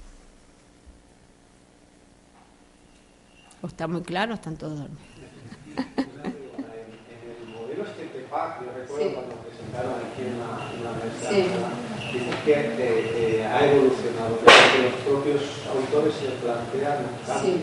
Ellos mismos han dicho, hemos empezado con un modelo más centrado en teórico, en realidad es un modelo teórico, en el que han intentado buscar los fundamentos, que se diga, no estamos centrados solo en las TIC y en cómo se incorporan, han hecho un gran estudio de análisis en decir, no siempre la incorporación de las TIC, obviamente, y lo han dicho aquí también a la inauguración, nos va a asegurar que con eso tenemos un proceso, depende cómo se utilicen, se usen y cómo potencien o cómo faciliten o no obstaculicen todo ese tipo de procesos. Y la idea de ir integrando estas 3 dimensiones del triángulo. Entonces ellos se habían centrado más en ese modelo teórico y ahora han hecho propuestas ya en distintas áreas o ramas de conocimiento, de cómo poder aplicar este modelo en distintas cuestiones. Pero ellos mismos dicen hay que avanzar o explorar o continuar en esta línea. Y lo que sí decía, ellos han hecho una adaptación de un spot publicitario de la Universidad de Kaplan en donde se retaba a decir que la universidad había cambiado o a veces fracasado en querer hacer más de lo mismo. Entonces ellos dicen, es necesario seguir explorando, buscando, creando, pero sobre estos pilares. Creo que lo fundamental para tomar en cuenta del modelo es decir, simplemente no vale con que introduzcamos cambios solamente en una de las partes, sino que hay que estar integrado tanto en las cuestiones o en el diseño. Muchas veces la selección del contenido y la organización no se ha trabajado, se ha hecho. Y como soporta todo Internet, incluso nuestros estudiantes se quejan muchas veces si tenemos una cantidad de link, PDF, etcétera, con el afán de que como es solamente poner, subir, enlazar, pues hay que tener su tiempo de también seleccionar, que es una competencia saber seleccionar y buscar información, etcétera, pero que también habrá que trabajarla como tal competencia. O se ha puesto, como decíamos, solamente el acento, la parte tecnológica o de la incorporación de las TIC, entonces ellos analizan hasta los videojuegos, si puede desarrollar procesos cognitivos, crear, etcétera, siempre y cuando el diseño y el entorno que corre a cargo de profesores, equipos, etcétera, permitan que eso se dé así. Entonces, es como que han ido evolucionando también a decir, bueno, de ese modelo teórico está muy bien, tenemos el soporte, pero ¿cómo lo llevamos a la práctica? Y como digo, lo ha utilizado mucho Holanda en algunas de las líneas que han aplicado, siguen en Estados Unidos avanzando, y por eso digo, a lo mejor dentro de 5 años no escuchamos hablar más del modelo TAPAC como sí, pero ya se ha incorporado o analizado la idea de trabajar integradamente, que creo que a lo mejor pase lo mismo con el aprendizaje invisible, ¿no? Que tenía por ahí una cita que ponían ellos mismos a la hora de ese aprendizaje invisible. Lo que trata de buscar es una verdadera transformación en los modelos tradicionales de enseñar y aprender. Dice, seguimos, a pesar de todas las TIC, incorporados en la transmisión de la información o del conocimiento, y no tanto en la producción, en la generación. Entonces, si queremos introducir cambio ahí, no nos vale seguir pensando en este modelo y en lo que se agradece como tendencia, y seguimos poniendo por ese lado o esa situación. Sí. ¿Cuáles serían, desde su punto de vista, los aspectos clave para la calidad de la formación virtual?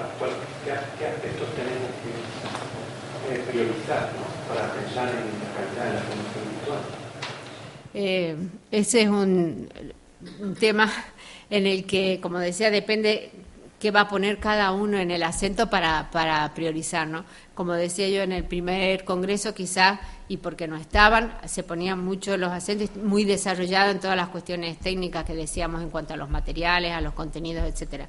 Obviamente que eso es necesario y creo que tiene que estar, pero tenemos que empezar a priorizar otros aspectos que a lo mejor, y eso desde mi visión, obviamente, desde una visión más desde la formación, no están, que es realmente qué calidad tienen esas actividades formativas que yo propongo, qué calidad tiene o cómo se alinea eso con la evaluación.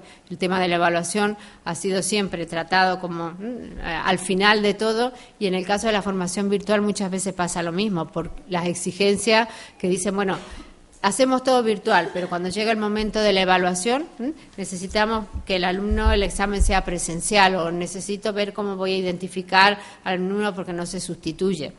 Si yo realmente pongo un acento en actividades, hago foros, tengo por distintas maneras videoconferencias, conozco al estudiante, veo su evolución y su proceso, es difícil que alguien lo sustituya por otro, porque ya he ido trabajando de otra manera. Entonces, a veces hay cuestiones en los elementos, entonces yo creo que lo que habría que priorizar es la coherencia interna.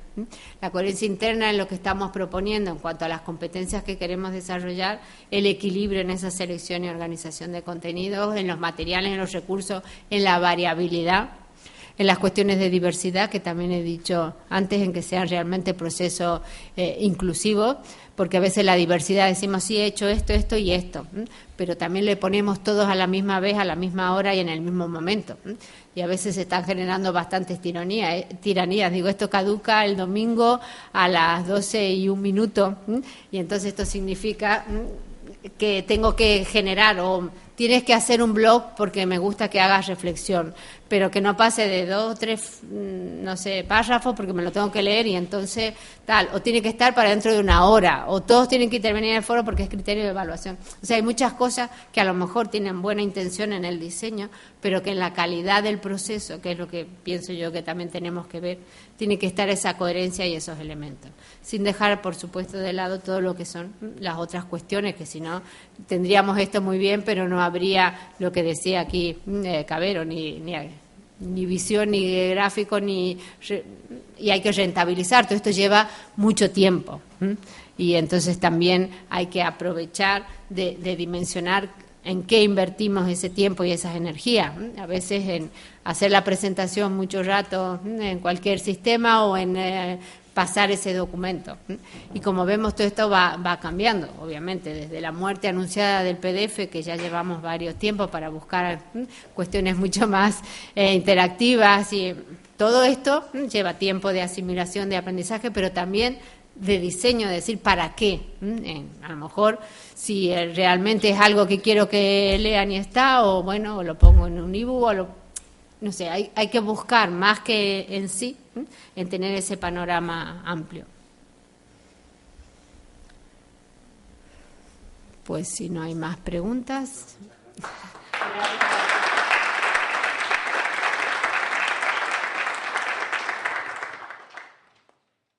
Mi nombre es Antonio García, voy a ser moderador de esta sesión.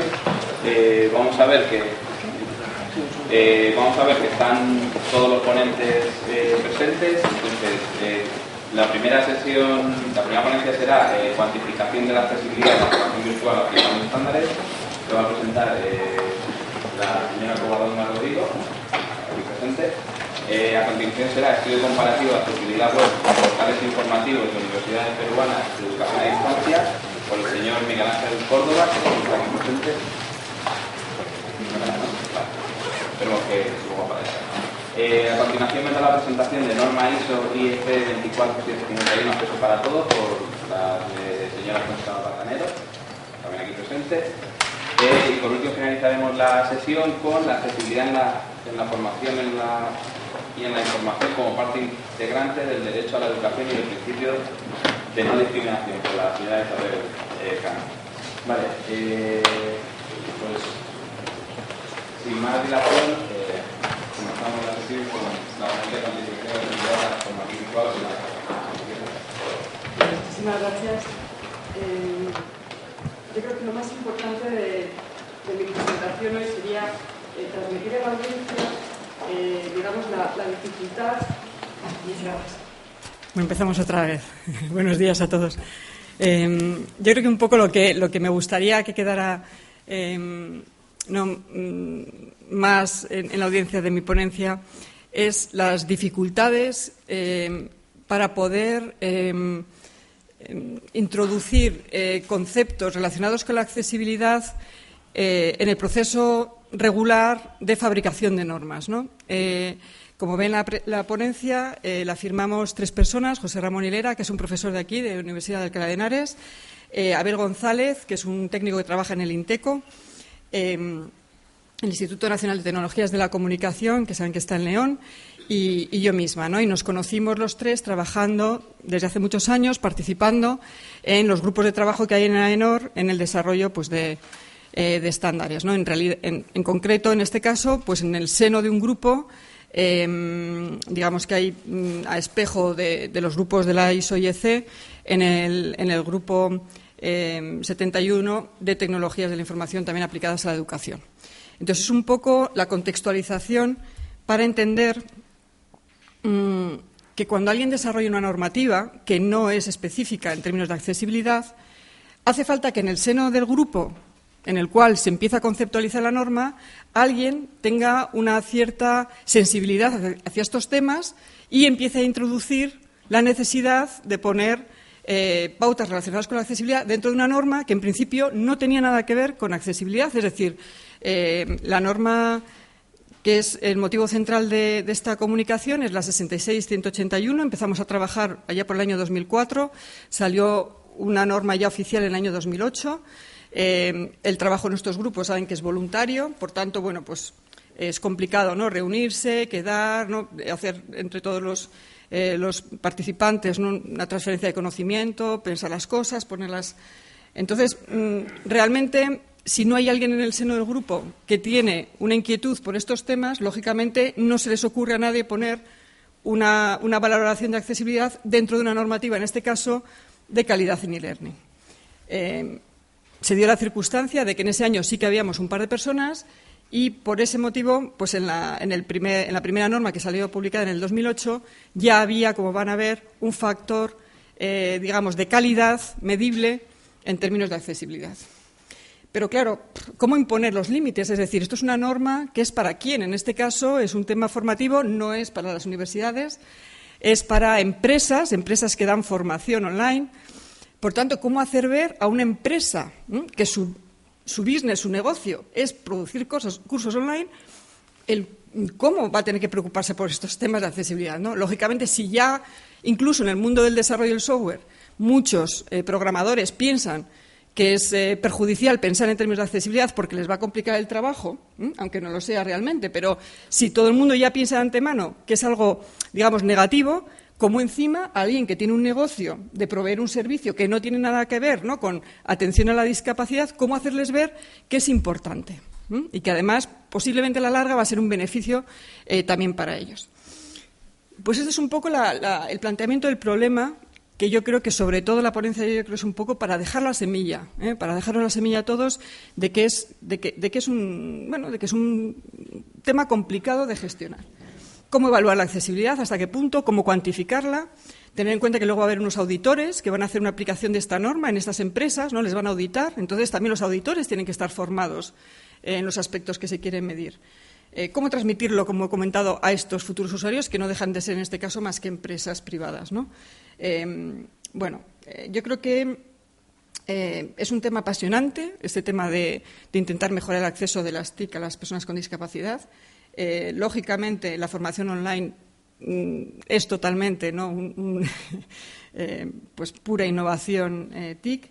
Es claro, yo soy de las personas que comparto que los estándares son buenísimos, ¿no? Desde que descubrí la llave Allen, ¿no?, y yo creo que cualquiera puede entender pues que los estándares son beneficiosos, ¿no?, tanto en la mecánica como y en montar muebles como en los temas, digamos, de programación, ¿no? Pero ¿cómo? La pregunta del millón es cómo poder incorporar estos aspectos de accesibilidad de forma transversal y, además, en este caso, en un tema normativo. Bueno, que el impacto de Internet en la sociedad y en las personas con discapacidad es evidente, pues, bueno, no creo que hay que decir mucho. Simplemente, pues, he resaltado dentro de las miles de cosas que se pueden hacer por Internet y que, por supuesto, benefician especialmente a las personas con discapacidad, pues es el tema formativo. Suplen muchísimas de las carencias que tienen estas personas y les dan mayor autonomía, entre otras cosas, porque rompen el aislamiento. Es decir, alguien que antes estaba en su casa, pues ahora resulta que se puede formar desde casa, puede chatear desde casa, puede relacionarse desde casa y, en definitiva, pues favorece su integración.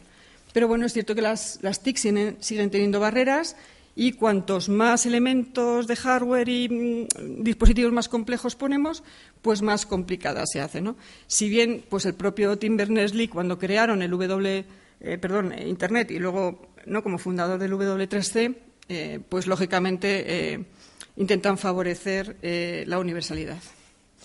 Bueno, algunos datos.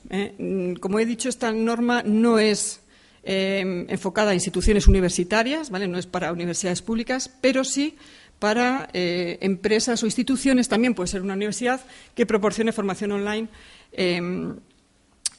digamos, como un negocio, ¿no? Entonces, bueno, ejemplos un poco para que veamos en qué potenciales clientes hay, ¿no? Bueno, hay una serie ya de últimos informes sobre la discapacidad en entornos universitarios, de la Fundación ADECO, de Universia. Bueno, la verdad es que las cifras, al hilo de esta transparencia que he puesto hace 3 o 4 momentos, la realidad es que Internet en el mundo de la discapacidad ha hecho un impacto brutal y hemos pasado en 4 años prácticamente que la población universitaria con discapacidad haya aumentado pues un 100%. En estos momentos ya hay casi 16.000 personas que están en enseñanza universitaria reglada. O sea, imagínense la potencialidad en enseñanza que no sea reglada. Bueno, ¿qué estrategias hay en general para mejorar el acceso a las TICs? Pues un poco el motivo de esta comunicación, lógicamente, pues la existencia y cumplimiento de leyes y el uso generalizado de estándares y normas, y por eso intentamos introducir la accesibilidad en esta norma UNE 66-181. Lógicamente, yo creo que la primera pauta que pusimos en la norma era el intentar motivar a los compañeros que estaban en el grupo, hacerles ver que era importantísimo introducir un factor nuevo, aparte de otros, ¿no?, como la empleabilidad y otros factores que eran importantísimos, que el de la accesibilidad también lo era. Y yo creo que la primera idea importante y más fácil para transmitir es hablar del mercado de la accesibilidad, es decir, decirle a alguien, mira, es que si diseñamos para todos, si facilitamos para todos, al final también, por supuesto, a las personas con discapacidad. Eso no significa que la empresa que vaya a proveer e-learning esté pensando en que va a hacer cursos con clientes que van a ser todos estudiantes con discapacidad, pero nosotros tenemos que animarle a que cuando diseñe un curso web, cuando haga el formato HTML navegable, cuando haga multimedia, cuando haga no sé qué, pues que tenga en cuenta el hacerlo mejor, el poner dispositivos, pues acaso en algún momento dado puede tener algún cliente, digamos, con esas necesidades, ¿no? Bueno, la formación virtual, pues está claro que es un servicio, ¿no?, para contextualizar, que se provee a través de Internet, hace falta equipamiento, software y, por supuesto, pues los requisitos de accesibilidad sean idénticos a los de cualquier otro servicio que queramos proveer por los mismos medios. Pero bueno, ¿dónde buscamos la accesibilidad para ponerlo en la norma? Pues en todos los lados. O sea, si uno provee un servicio de cursos de formación online, pues habrá soporte al estudiante, soporte al profesor, las conexiones con Internet, los ordenadores, los micrófonos, las webcams, pues no sé, los puestos de trabajo, todo. Pero es que encima llegamos en estos días de hoy en día y resulta que es que encima nos vamos a la enseñanza ubicua. O sea, ya no es una clase regular, sino que estamos pensando en empresas que están dando a su vez un servicio que un cliente lo tendrá en un móvil, otro en una tableta, con lo cual al final, bueno, pues hay equipos de videoconferencia, como igual los que nos están utilizando hoy, hay terminales multimedia. Bueno, la realidad es que para que la tecnología sea lo más usable y accesible posible en este tipo de enseñanza, pues aquí tienen un poco resumidas las... perdona, se ha estropeado la indexación, pero bueno, cosas que hemos comentado ya, ¿no? La interoperabilidad de equipos también sería importantísima, aspectos de ergonomía que tienen muchísimo que ver también en la accesibilidad, incluso identificación de recursos y etiquetación semántica, tanto de los recursos como de los repositorios, que de hecho yo creo que hay una persona detrás mío, ¿no? He visto, ¿no?, Concha, que iba a hablar de la norma precisamente de la 24751, que ya veréis que tiene mucho que ver con estos aspectos, ¿no?, de etiquetación.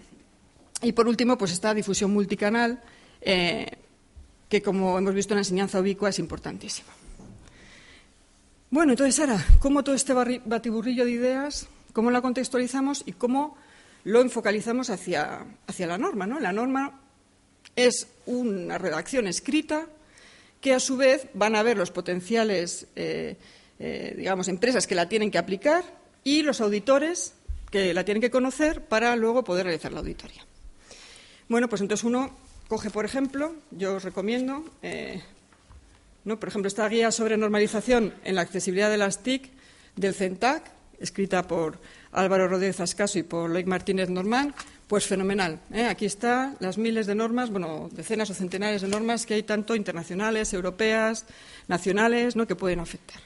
Bueno, pues nosotros en el grupo nos cogimos algo parecido. Bueno, desafortunadamente esto no estaba hace 6 años, pero bueno, lo hicimos cada uno con los conocimientos que teníamos. Hicimos una compilación y ahora os voy a presentar en las siguientes transparencias cuáles fueron las normas en las cuales nos apoyamos, ¿no? Pues la de AENOR, precisamente, claro, si desarrollamos una norma en AENOR, lo primero es ver qué más hay en AENOR, porque los auditores, lógicamente, lo primero que conocen son las normas editadas también por la propia asociación. Los cogimos la 13.9801 del hardware, nos cogimos la 9.802 del software, pero también, como os he puesto subrayado, cuidado, porque como los organismos internacionales avanzan por su cuenta, los europeos también, los nacionales españoles también, pues hay un momento dado en que uno se adelanta, tú estás utilizando una versión antigua, la española a su vez se va a renovar, y por eso os he comentado que la última versión de esta norma es traducción en realidad de una ISO, que a su vez también la que había venía de la versión anterior. He comentado en unas experiencias anteriores, como cualquier TIC, en formación online tenemos accesibilidad al hardware, al software y a los contenidos. En contenidos, la 803, pero realmente la 803 está basada en las del W3C, en concreto en la WCAG, que sabéis que es la, dentro de las W3C, en concreto la de contenidos. Pero también esta, sabéis que pasó por la versión 1, va hacia la 2, y a su vez hay una versión ya preparada en AENOR de esta para adaptar también, digamos, los epígrafes que estaban relacionados con digamos, el estándar del W3C. Más allá, os he comentado que están los organismos internacionales, los españoles y europeos, a su vez, por comodidad, no lógicamente dices, no me voy a reinventar la rueda, no, me fijo que está haciendo la ISO y entonces, pues sigo, lo traduzco o lo mejoro, ¿no?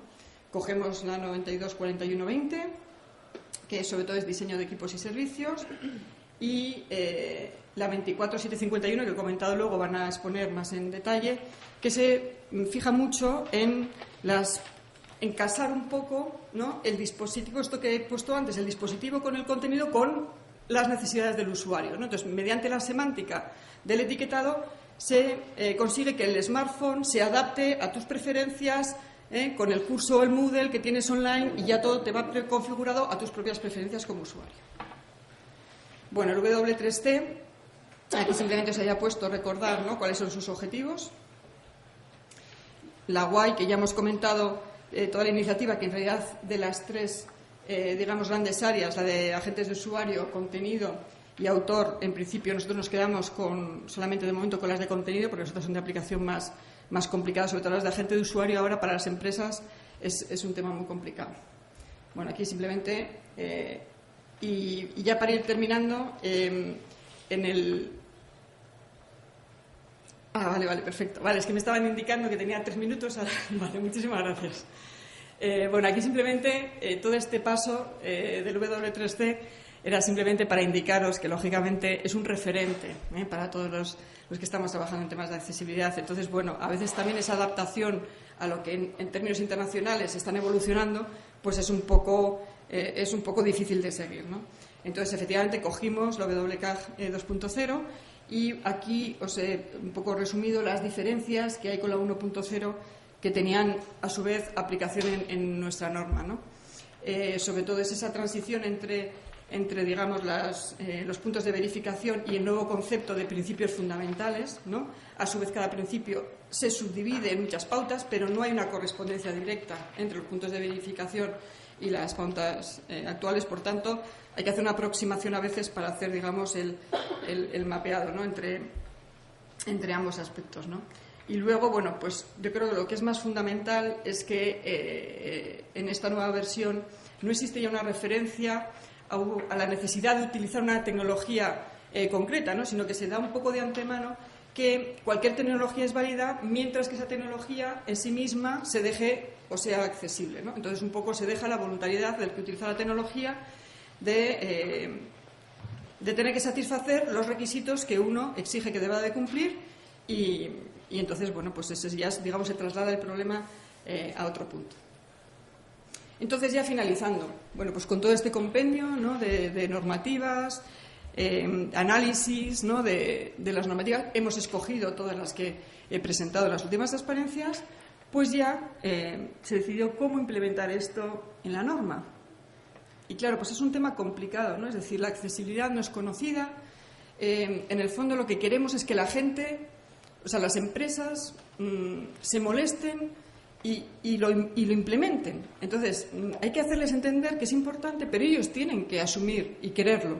no vale una imposición. Entonces, si una empresa dice, uff, si es que yo nunca voy a tener... No, ya, pero si no es eso, es que usted va a salir beneficiado y además hay diseño para todos y además es mercado de accesibilidad y no se preocupe, que usted va a ganar, que si el curso está bien diseñado, que si tal, usted verá que si el contraste es bueno, es que mejora para todo el mundo, para la gente más mayor, para la gente con problemas de vista, para todo el mundo. Entonces, es una labor complicada. Claro, nosotros no lo hacemos, es decir, los que estamos en el seno del grupo de trabajo nos lo creemos, pero luego es un auditor el que va a aplicar esto.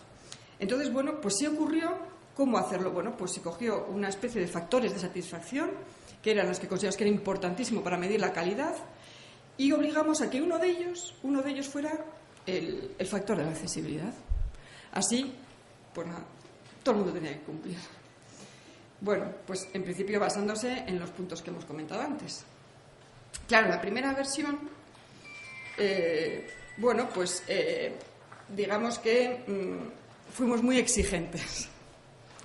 Y parece que no, intentamos, a nuestro punto de vista, no serlo mucho, es decir, bueno, había desde un nivel básico a un excelente, hombre, pues el básico que cumpla la 1, pues el excelente que cumpla a todos, ¿no? Bueno, pues empezamos así, como ven, con estas divisiones, pero realmente, bueno, pues había un problema que nos admitieron los auditores y que esto pues que no funcionaba, porque de hecho habíamos sido tan exigentes que si el factor de accesibilidad no funcionaba, pues había muchísimas empresas que no lograban el sello de calidad. Así que teníamos un problema, porque si disgustamos precisamente a los que queremos motivar, pues mal.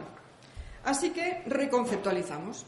Y esto es lo que ha quedado en lo que estamos trabajando ahora, que creemos que está bastante consensuado. Manteniendo un poco los niveles, etcétera, bueno, pues hemos ido adaptando también al WCAG 2, hemos ido relajando algunos de las exigencias, sobre todo para los niveles mínimos, y en cambio hemos dejado el decir, mire, es que usted realmente va a ser excelente si además de hacer una buena formación online, encima consigue un nivel de accesibilidad conforme a la regulación internacional y nacional. Y bueno, la realidad es que de momento pues tenemos muy buena retroalimentación, pero bueno, pues habrá que hacer una presentación dentro de X años, ¿no?, con el punto de vista realmente de los usuarios finales, que quizás, bueno, pues no tengan esa perspectiva. Pero bueno, realmente el objetivo en general de la norma era ayudar al cliente final, es decir, al potencial estudiante, el demandante de oferta formativa, a que esta norma le ayude. Es decir, esta no es una norma hacia el fabricante, es una norma para el usuario final, para que aplicando esto, digamos, el futuro estudiante vea las cosas muy claritas de qué es lo que le ofrece esa formación y si cumple o no realmente sus necesidades y expectativas, porque no hay cosa peor en e-learning o en la formación de que tener un estudiante que piensa que no le estamos enseñando, que no está aprendiendo, que no está... Eso es lo peor. Lo mejor es intentar adecuar las necesidades y expectativas del usuario. Así que, bueno, pues que nada, simplemente ya para terminar, animo a todos los que estéis aquí presentes, si alguna vez participáis en la fabricación de normas y estándares, sí que soy convencida de que es importantísimo hacer no mucho proselitismo el tema de la accesibilidad, porque soy una firme convencida de que se mejora, digamos, un buen mapa conceptual, una buena navegación, es que es favorecer para todos, ¿no? Y yo creo que es importantísimo hacer ver a las personas que en el diseño de las cosas, en el diseño, ya hay con casi nada de esfuerzo, simplemente es con conocimiento, ya ahí se puede lograr un avance fundamental, ¿no? Así que nosotros seguiremos insistiendo en nuestra tarea en la realización de normas, de que estos temas pues sigan siendo importantes a considerar. Y nada más.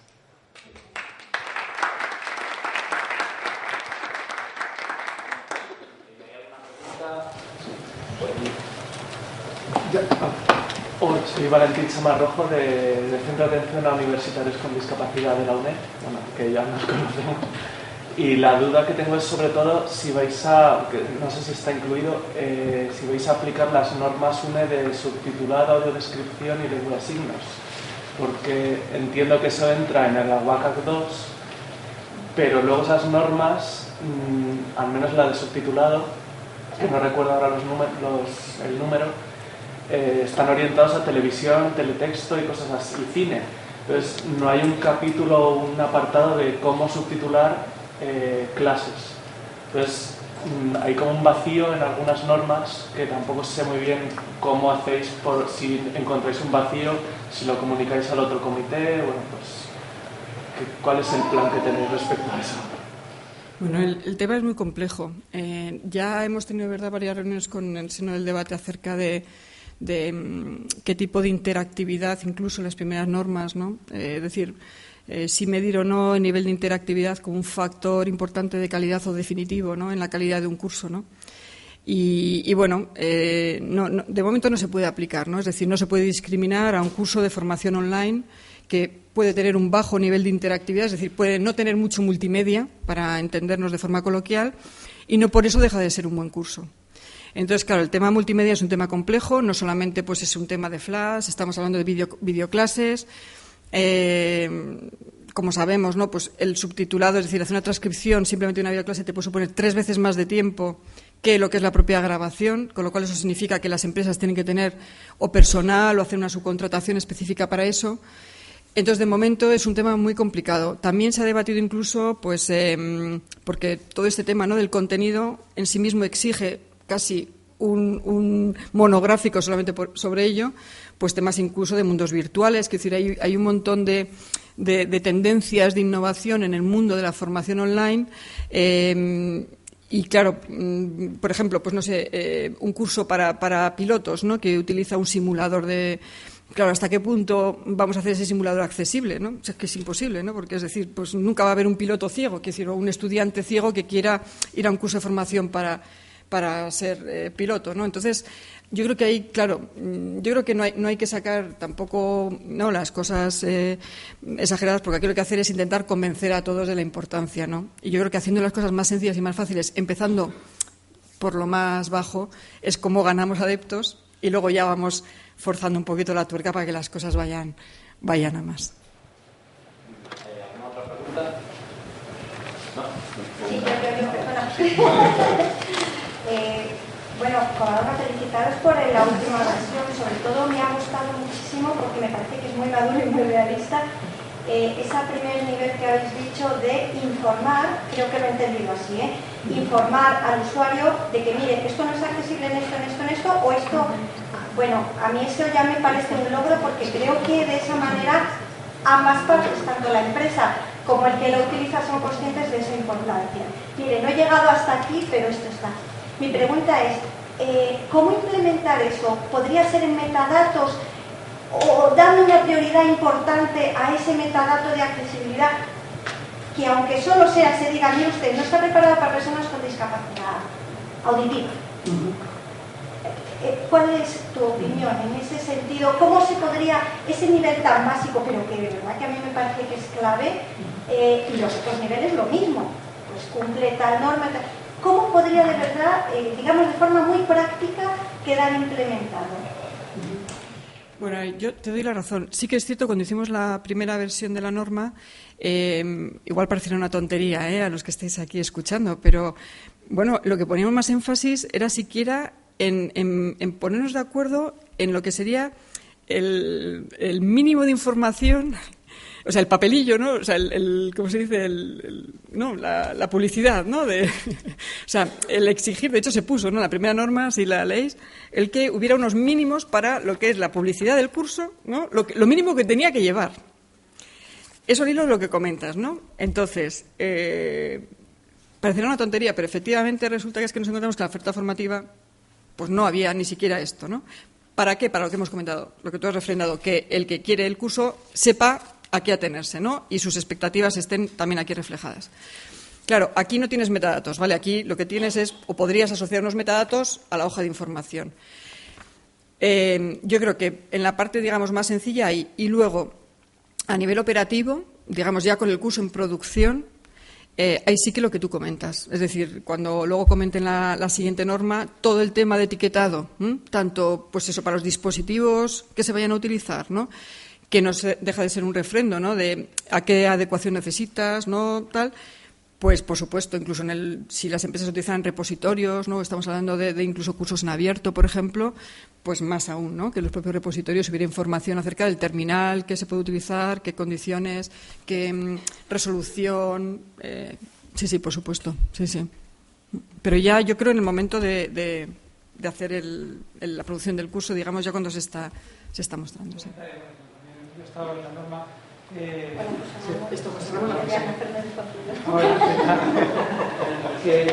como la norma es para como la norma es para que se aplique sobre todo a empresas, o sea, todo ir de términos demasiado académicos. Lo de metadatos se lo enseñan a una empresa y la asustas. Entonces nosotros llamamos información mínima, y eso es verdad que se exige en la norma, porque hemos hablado solo de la parte de accesibilidad, pero la norma tiene también parte de método pedagógico, instruccional, etcétera. Entonces, y al final recojo una serie de que podrían ser metadatos, pero que no se llamó así en la norma, se llama información mínima del curso, porque la idea es que lo apliquen las empresas. Entonces, entre ellas información hay una, que es si el curso tiene problemas de accesibilidad o no, pero no se llevó a ningún formato, o sea, es libre, o sea, no está, la norma no se mete en detalle. Pero se recomienda. No es obligatorio que entre la información mínima esté la de accesibilidad, pero no se dice que con un formato string y tal, o sea, que es. Y tampoco en la norma aparece la palabra metadato en ningún sitio porque da miedo. Pero vamos, es fundamental, ¿eh? Cuanto más informatizadas están las empresas y más de forma automatizada se puede generar guías de los cursos, etcétera, y la información proveniente de repositorios, fenomenal. Totalmente hacer el mapping entre estos ítems y los metadatos, que hay un montón de estándares en cómo documentar que se pueden utilizar. Ya no tenemos tiempo para muchas más preguntas, entonces dejamos que no.